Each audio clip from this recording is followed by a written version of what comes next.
জাতি, প্রতিটা মানুষ জানতে চায় কি হয়েছিল ৭৫-এর 15ই আগস্ট। প্রথম কথাটা হচ্ছে যে 15ই আগস্ট কিন্তু কোনো বিচ্ছিন্ন ঘটনা না। এটা সূত্রপাত হয় মুক্তিযুদ্ধ চলাকালীন অবস্থায়।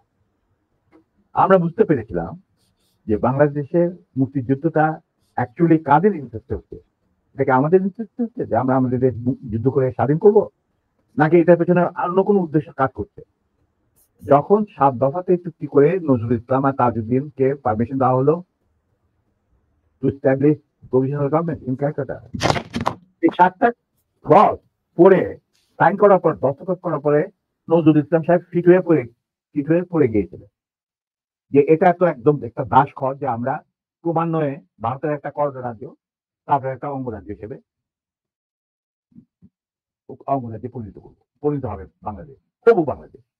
আর ওই joint declaration between Usmani and general Manekshaw joint command establish করার পর কথা ছিল যে general Usmani on behalf of Bangladesh government will invite General Maneshaw to come and be present as an auxiliary force commander, সহায়ক শক্তির commanding chief হিসাবে in Sunday ceremony, but the instrument will be signed by the Mukti Force commander in chief who was General Usmani, Colonel Usmani.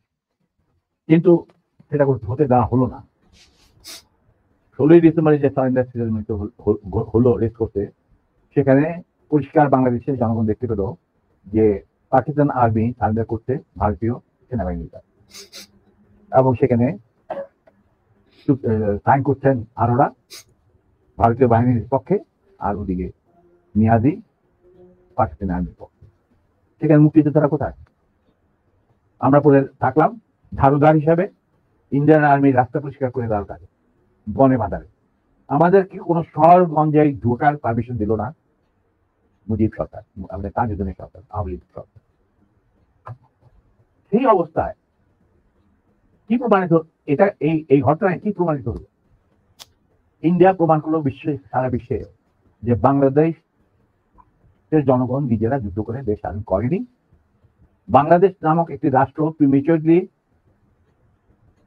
জন্ম দেওয়া হয়েছে as an outcome of Indo-Pakistan war, যেখানে India জিতেছে। এই তো হলো ইতিহাসের শুরু।